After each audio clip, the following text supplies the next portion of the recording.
Why consider a hotel over a short-term rental? There's a lot of reasons why I personally gravitated towards hotels and motels. The biggest reason was because Okay, welcome to the Boostly podcast, and thank you for listening in. This is the podcast that gives hosts the tools, the tactics, the trainings on how you can get more direct bookings. My name is Liam Carolan. I'm Mark Simpson's co-host, and today we're going behind the host. We have a successful and interesting short-term rental host, and where we're going to ask questions about her business. We're going to extract some of that juicy information that you can learn from and you can action and implement into your hospitality business. So today I'm going to introduce to you Diya Liu. She's a former lawyer who now does short-term rentals and actually buys hotels, which is amazing and something we're going to dive into. So welcome along, Diya. thank you. Thank you for having me on. No worries, no worries. Thank you for joining us today. So, in one sentence, can you describe what you do at the moment? So, if a stranger was sort of say, "Hey, what do you do?" What do you say to them? My one sentence answer to that is I travel around the US and sometimes the world, and I buy hotels and vacation rentals. I mean, that's pretty cool straight away. I mean, like that's pretty cool. So let's take me back to before hospitality. What did you do before hospitality, and how did you lead into the world of hospitality?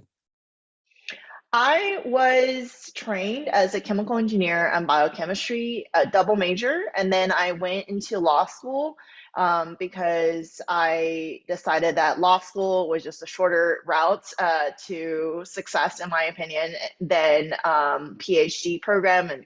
And so I practiced patent litigation with representing Fortune 500 companies for about 5 years, both in New York City and Austin, Texas. And basically, I really wanted to get into real estate investing. So I moved back to my hometown of Austin, Texas, before the real estate prices got too expensive. And I started house hacking and just renting out on Airbnb, really, once I bought my first house. And that's really how I fell in love with the concept of hosting folks and creating really unique experiences. I really like interior design, and so that just everything just fell into place. And whereabouts is your hospitality business at the moment? Is it based in multiple locations? How many units? And what kind of guest avatar do you tend to host? Is it more people traveling for business, more people traveling for leisure? It's mostly in vacation destinations, but I tend to diversify my holdings. And so I have probably invested in six different markets at this point. I think I have holdings currently in four different markets between the hotels and short-term rentals that I have. And so they're both in Texas, North Carolina, and Arkansas right now. And I did have stuff in Arizona as well. Oh, and as well as New Mexico. But I just recently sold what I had in Arizona. And I mean, you've got quite a diverse portfolio across a lot of different markets and locations. Can you tell us how you track which locations work? Is there any websites or softwares that you use, and how do you do that? So it's different for short-term rentals and hotels, but I, of course, use a lot of the stuff that everyone is familiar with, AirDNA, SCR Insights, Data Rabu, etc. For hotels, I look at CoStar and Star Reports, which is the industry standard. And then I look at a lot of non-data driven sites, such as just tourism websites or newspaper articles on what are the trending tourism destinations. And I also go by word of mouth. So from friends and family, just talking to folks when I'm traveling.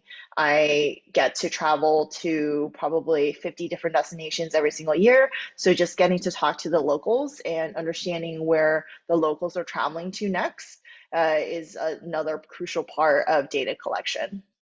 That's really cool. That sounds like there's been a lot of data-led decisions, and those websites that you mentioned, I know. I mean, some are familiar, but not all of those were familiar to me, and I know there'll be people listening who will be able to go and check those out. How do you do this then? You mentioned that you're traveling. How do you do this while on the move? Who else is on your team to help you with the short-term rentals and the hotels? So I teach both a short-term rental and hotel mastermind. So so I do have one main business partner. He has 20 years in tech and sales. So he is usually focused on the operations and tech pieces when there's a lot of tech related pieces in the hospitality industry, right? So he's really operations driven, and I'm usually the acquisitions and fundraising person. And so I normally travel around the country to meet new investors and students, and I teach at real estate conferences on hotel and short term rental investing. And then I fundraise for a lot of our deals that are bigger deals.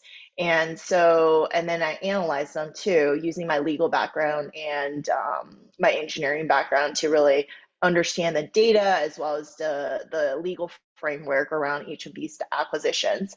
But we do have different team members for different deals usually, but I am putting together a fund, and it's a 506c fund, so I can talk openly about it. But I am putting together a short-term rental and hotel fund, and that is with four other folks. So that those folks will be locked in for who they are for the next 10 years.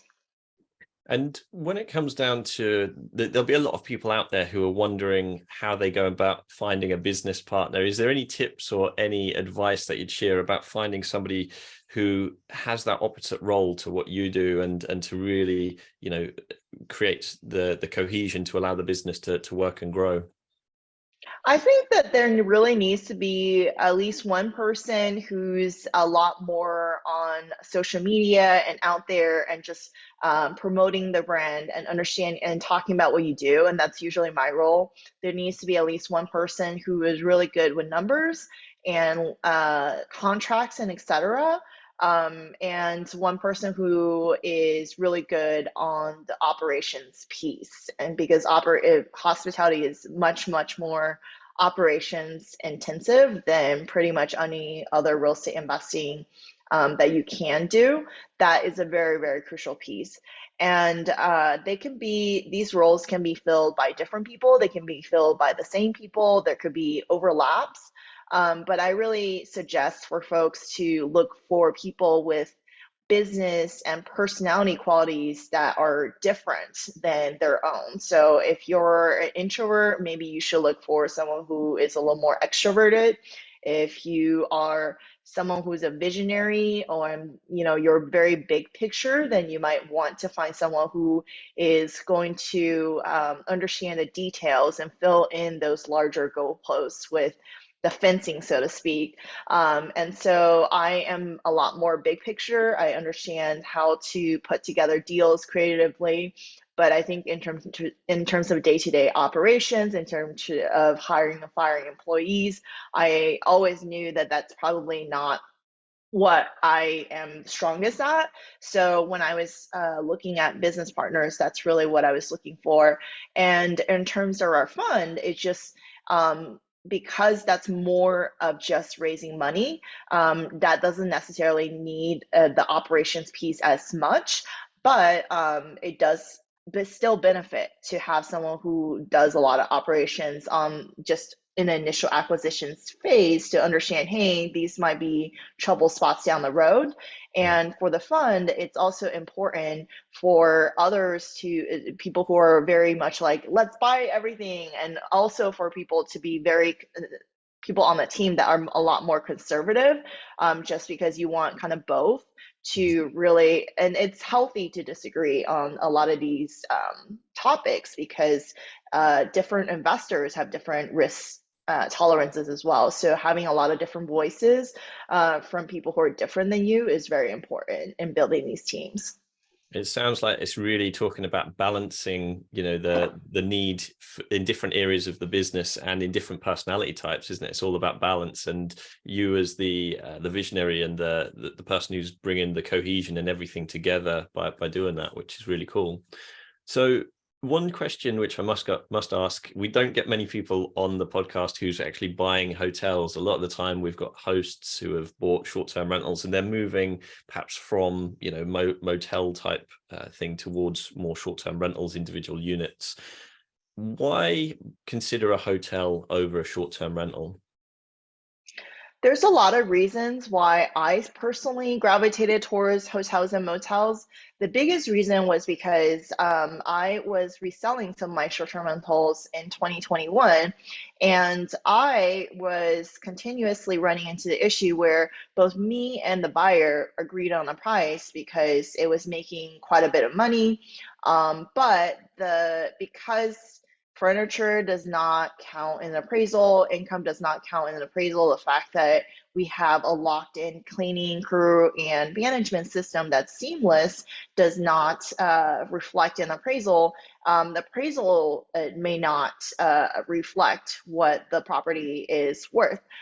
So in commercial real estate, what you make is going to reflect in the appraised value of the property. So when you sell a hotel that is doing 2, 3x more revenue a year than your competitors, then it's not necessarily going to be worth 2, 3x, but it's definitely going to be worth a lot more than your competitors' hotel and motel.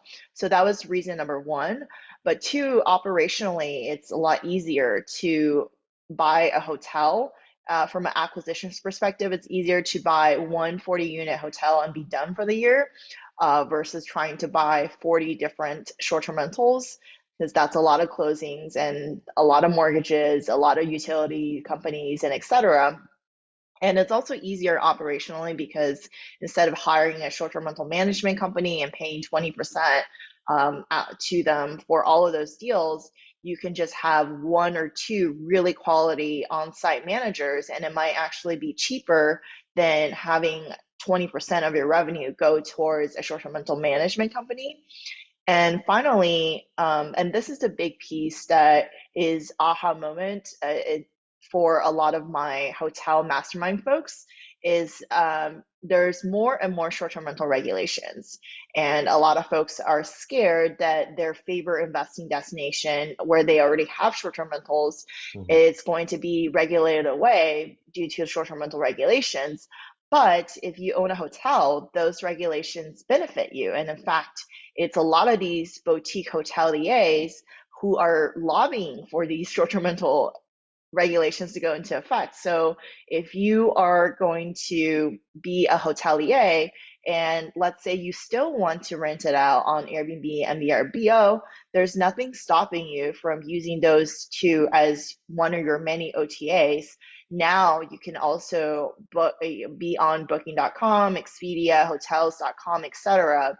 And so it doesn't really hurt to also put it on Airbnb. It doesn't hurt to maybe only market the unique properties that you have in your hotel portfolio on Airbnb, and you just have a lot more options and flexibility. That makes sense. And it really diversifies the risk, doesn't it? Because like you say, depending on what happens in the industry in terms of the local legislation and laws, well, hotels have been around a lot longer. They're so much more established and that. So you're just much more de-risked. And like you say, the operationally, that makes complete sense. I guess for me, one of the things which I think most people look at the short-term rental industry as a good option is because these are entire units. It makes sense where people are getting somewhere where they can cook, where they've got their own living space and that. But there's a huge market, isn't there, for switching hotels, motels, and adding in the facilities where you can then have facilities to cook, facilities to relax in, and things like that. Is that something that you think is a growing opportunity? Is that something that you're interested in? Yes, absolutely. And I think a lot of people think of hotels as just these tiny little units that don't really have kitchens. Mhm. But in fact, there are already hotels out there that have larger accommodations. So a lot of these hotels have larger residences already. If you stay at some of these franchise brands, they might have larger 2, 3 bedroom residences that you can also rent out, for example. There's also a lot of extended stay hotels, like Home2 Suites and, by Hilton, and there's a lot of, Courtyard, etc., that have kitchens or kitchenettes that are in the hotel rooms for extended stays. And then finally, for a lot of the hotels that we're looking at, they're not franchises, but either they have land that we can build additional larger residences on the same parcel, and they will be zoned the same way as our hotels are. And so they're insulated from short-term rental regulations, or we're converting some of the smaller hotel rooms and combining two hotel rooms into larger residences as additional options for our guests if they want something a little bit bigger, a little more private with more cooking area, more dining space. They can do that. We can also just have connecting rooms. So I've seen some of my fellow hoteliers who have came up with the idea of having every other unit have a full kitchen, and then those units that have a full kitchen can connect to the one that doesn't have a full kitchen. And so you can rent them out as 1 bedroom plus studio units, or you can rent them out as 2 bedrooms effectively. So what we're doing is we have a 48-room hotel that the front 32 rooms are small studio units. They're not going to have full kitchens, but we are going to have a shared communal kitchen for guests who want to use a kitchen. And we're also going to have grills outside as well. And then in the back, where the rest of the residences are, we are combining a lot of those into 2 rooms into one, for example, or 3 rooms into one, to have larger Airbnb, VRBO type residences. And then finally, stage 3 is going to be my most exciting stage. It's going to be tree houses and A-frames that we're going to build in the extra acre in the back. So there's a lot of different creative things that you can do with hotels and motels, but there's also a lot of resorts that you can buy right now that are 10, 20, 30 log cabins. So they are already lending themselves and to be operated closer to a short-term rental model. Hey, I'm excited for you. That does sound exciting. I love the ideas of those split units and having one kitchen amongst many, and just having, the option and flexibility within that is amazing. The fact that you can build in the land and the grounds around it, like you say, for some of these more unique stays, which people are sought after at the moment, they're very popular, is just another feather in the cap of the whole strategy. So really amazing and excited for you. So I guess looking back, one of the things which is noticeable about your journey is obviously you've gone from, sort of a lawyer to into short-term rental and buying hotels. Is there any steps looking back that you could say, hey, these are defining moments which allowed me to transition and to grow? And if so, what are they? I think there's a lot of moments there, but I think the biggest goalpost was one when I paid off all my student loans from law school. I did have a full ride to law school, but living in New York City is not cheap. So just accelerating my financial independence was goal number one. So that meant paying off any loans. That meant moving back to Austin, Texas from New York City, where there's less taxes and more real estate opportunities. That was step one. Step two was to buy as many short-term rentals as possible, as fast as possible, to reach a state where my income way surpasses my living expenses, and still keeping living expenses relatively low. And then so I was able to quit in 2020, which probably was the worst year for anyone in the hospitality industry to quit, but regardless. And then at that point, I had a lot more free time and brain space to really think about what are my next steps. So that was another major goalpost of when I quit my W-2 job to focus on real estate investing full time. And then, of course, the last goalpost was really when I shifted into hotel investing, and that really took a lot of tries, really, that wasn't so successful initially.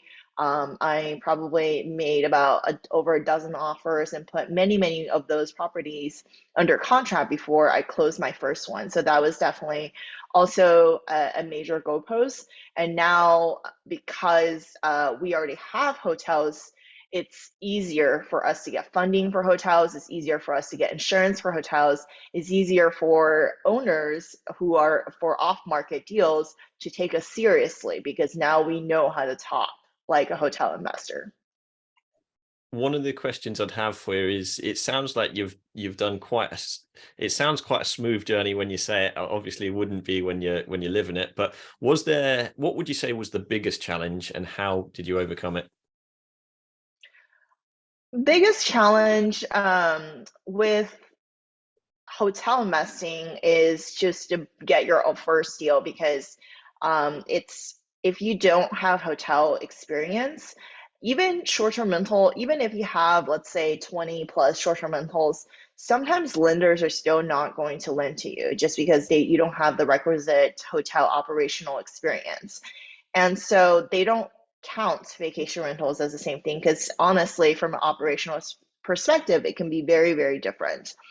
And so financing was hard. Even getting insurance was hard. We had to delay the closing of our very first hotel deal by 2 weeks just because the insurance company was also um, not convinced that short-term rentals, even multifamily short-term rentals, count as hotels. And so at the time, I already had an 8 unit that we were converting into 10 unit short-term rentals, and that didn't count for the insurance company. And so definitely buying your first hotel is the biggest challenge. And that's why I came up with our mastermind to really help folks who are already in the short-term rental industry to get that very first deal because it can be very challenging. That's really cool. And one of the things which we always like to talk about on here, there's going to be a lot of hosts who wonder what tech that you've used along the way. So has there been any pieces of tech, either, I guess this is more on the operational side, but even on the either finance raising side or on the um, Mhm. on the social media side, what pieces of tech has really helped you excel your journey? Um, So on the operational side, we use cloud beds for our hotels, and I'm sure the reason that we use cloud beds is because they work a lot better for hotels rather than just short-term rentals. But I hesitate to say that there's really been one piece of technology that has really helped us a lot because any tool is just as good. It's only as good as the operator using it. So for example, CoStar and Star reports are very, very helpful in understanding how to analyze the hotels or how to analyze hotels. But a lot of our mastermind folks initially used them incorrectly, and so it is really helpful. Even in AirDNA or some of these other short-term rental tools, they're also only as good as the operator using them and understanding how to use all the different tabs that the resources, particular technology provides you. That makes sense. It's not the tool, it's how it's used, isn't it? At the end of the day, if you're provided with any kind of tool, but if you don't know how to use it in the way that's meant to be used, then you're not going to get the best out of it, which is why you go to people like yourself and, we always say that you're best to find somebody who's walked that path before, sort of leverage their knowledge, pay them for their courses, their services, get that knowledge, and then go and put it into practice, because that'll save you so much time.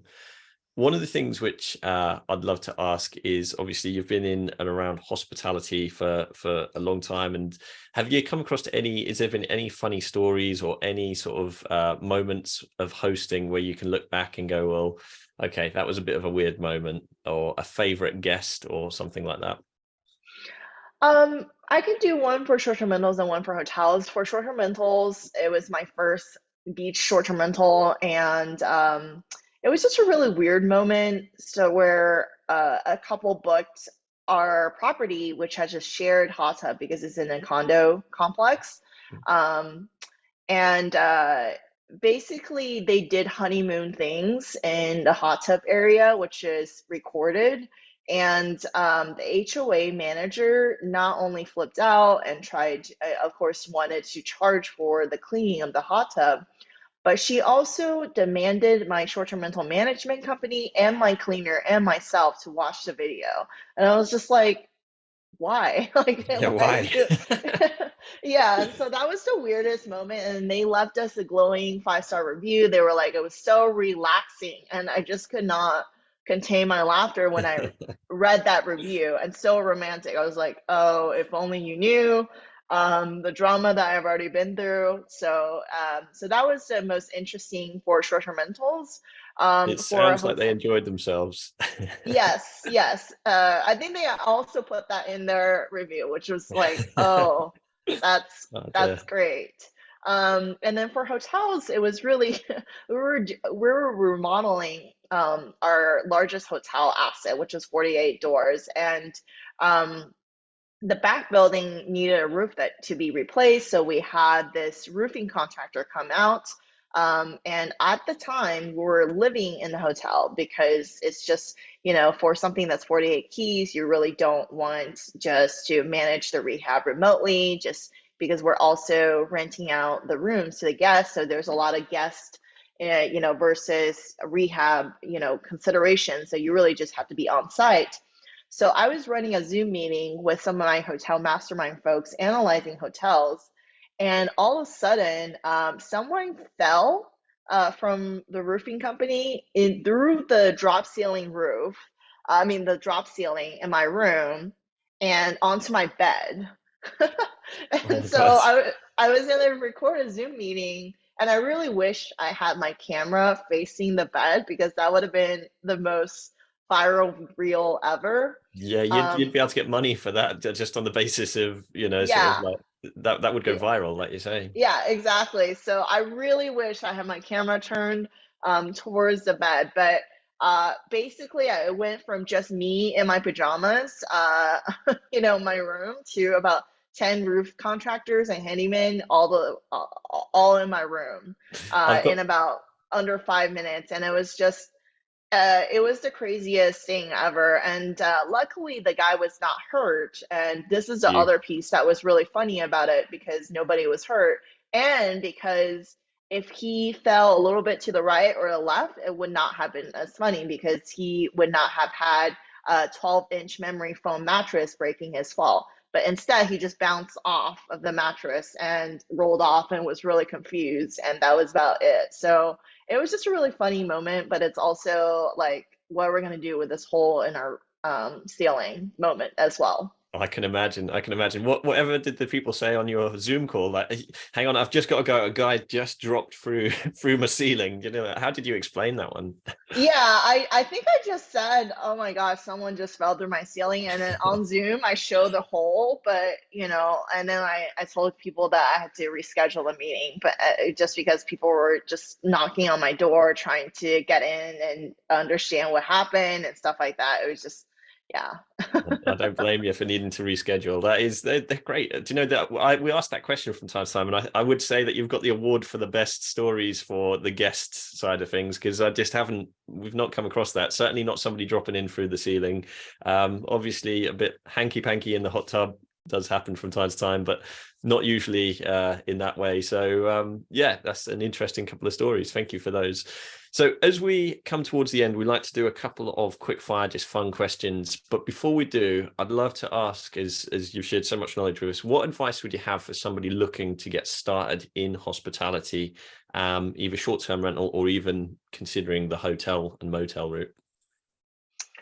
I think the biggest thing is to don't be afraid to take action and potentially have the risk of failure. I think that's always been my model. Don't be afraid to pivot if something is not working for you, even if you have invested a lot of time or energy into, let's say, a whole career such as law school.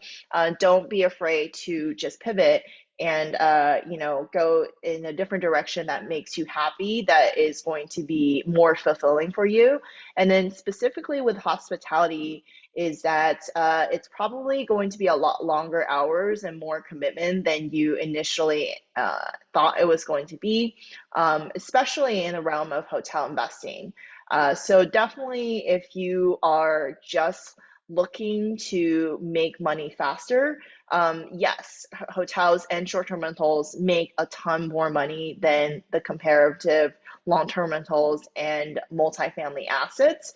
But the people who are truly successful in hospitality are the people who love it, whether for one reason or another. Maybe you love to travel and you love to share that joy of traveling with others, or maybe you love to host people and you love that feeling of hosting people. Whatever that reason is, make sure that you love it, because there are going to be days where contractors fall through your roof and stuff like that. There's just going to be a lot of stuff that you can't anticipate, and those are going to be really long days if you're only in it for the money.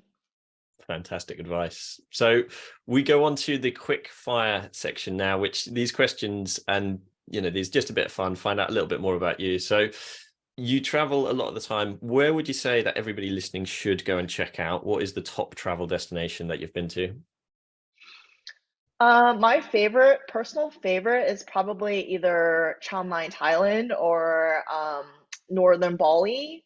Here in the US, one of my favorite markets, and it's not necessarily for investing, it's just where I love, love, love to travel to, is Sedona, Arizona. It's one of my favorite towns. I love hippie mountain towns. That's one of my favorite things.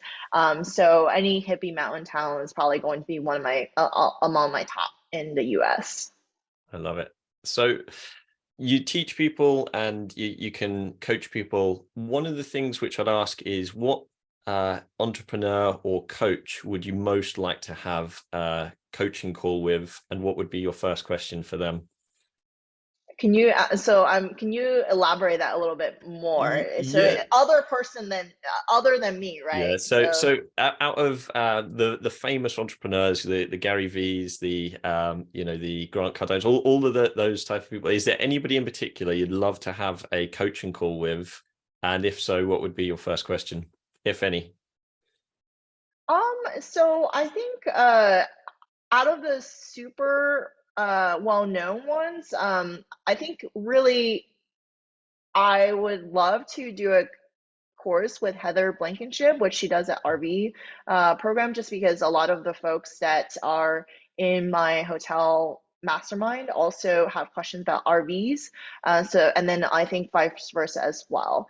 And so I guess the questions that I would ask them would just be really RV park related, just outdoor hospitality, glamping, etc. Just because that's something we're also going to do in the near future. That's cool. That's cool. What is the worst piece of advice you've ever been given? I've been given a lot of worse pieces of advice. Just pretty much any advice from anyone who's not already investing in short-term rentals or hotels. When I was buying my first short-term rental, I had folks who were like, I don't fathom how that could possibly make that much money. That's a horrible idea. When I started buying hotels, people thought that that was also a crazy idea. So just really, and I must need a lot of money to buy my own hotel. Yeah, so really just naysayers really have been collectively the worst advice. And flipping that round, the best advice you've ever been given? So this is not really real estate related. It's really just business related. So when I was working as a junior law firm associate, one of the law firm partners that I really looked up to, she really pulled me aside one day and she said, "You don't have to qualify yourself."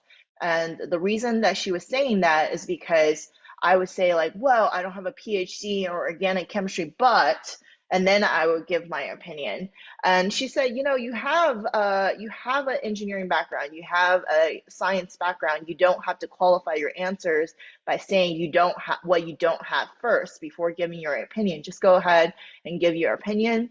And she just said that I think because females, we tend to qualify our answers a lot more before we go ahead and give our answers. And so that's one of those pieces of advice I give to a lot of folks when I teach them to talk to hotel owners more confidently and et cetera, don't focus on what you don't have, focus on what skills you already have, and really highlight those in those kind of conversations. I love that. That's fantastic advice. Like you say, don't doubt yourself on that. And is there a motto or a mantra that in general you just like to live by, or that you really agree with, what really resonates with you? I think I touched on this point in that I like to fail faster and I also like to pivot faster. At this point, I have a really good system of vetting hotel deals, but I didn't have a good system when I started, and really to seek those people who have more knowledge than I did, and also pay for education, and also just take action. Those are things that you just have to do. I know a lot of folks are scared of the market right now. They were scared of the market 6 months ago as well, just because it was so hot. And now they're scared because we're potentially heading into a recession. There's always going to be opportunities, but there's always going to be reasons that you should fear the market. But just run more conservative numbers, pay for education, pay for networking, attend a lot more conferences, listen to more podcasts like this, and run your numbers conservatively. So I guess to sum that up, it's really to take massive action and just really be specific in your goals and create a really great network, whether it's paid or free, to accelerate your success. Thank you for that. That is really fantastic advice. And there's going to be people listening to this who want to find out how they can get in touch with you. What's the best way to do so? They can find me and talk to me on Instagram. It's at Diya ESQ, or DIYA ESQ. They can also learn more about a lot of the offerings that we have, whether it's a short-term rental and hotel fund, whether it's upcoming hotel mastermind opportunities, and etc., by reaching out to me via direct.me/Diya Liu, which has all these links, including social media links. Thank you, dear. That's fantastic. And I know we didn't touch on it or have time to touch on it, but it's so worth following you. You've got a lot of followers. You've got a lot of you've got a big audience. You've got Facebook group as well. So certainly people, if you are listening to this, go and check out Diya's sort of groups and really get involved. And if you're interested in any of the hotel stuff, any of the training, you can certainly reach out to her, which is cool. So. Is there anything that I've missed, Diya? Is there any other questions or final thoughts before we sign things off? No, but I just want to highlight that I did forget to mention my Facebook group. It is Airbnb Professional Hosts. There's no additional -USA or whatever after that. It's 46,000 members strong. And I also have a hotel investing group as well. You can definitely find information and direct links to both, plus a lot of my trainings, both free and paid, at direct.me/Diya Liu. Thank you so much, Diya. This has been fantastic. I've learned a lot, and I'm sure everybody else has. And thank you too, if you're listening in on the Boostly podcast. We hope that you've got some tips and some trainings from this podcast. We know there's a lot of places you can put your attention, and we really thank you for spending it with Boostly. So thank you very much. That's bye from Diya, and that's bye from me. We'll see you on the next one. Ta-ra for now. Having a blast, gonna get it on the Boostly podcast. Boostly like Bruce Lee, cause it's so hard and the T is loose leaf. Making up those rhymes, don't write it, just do it loosely.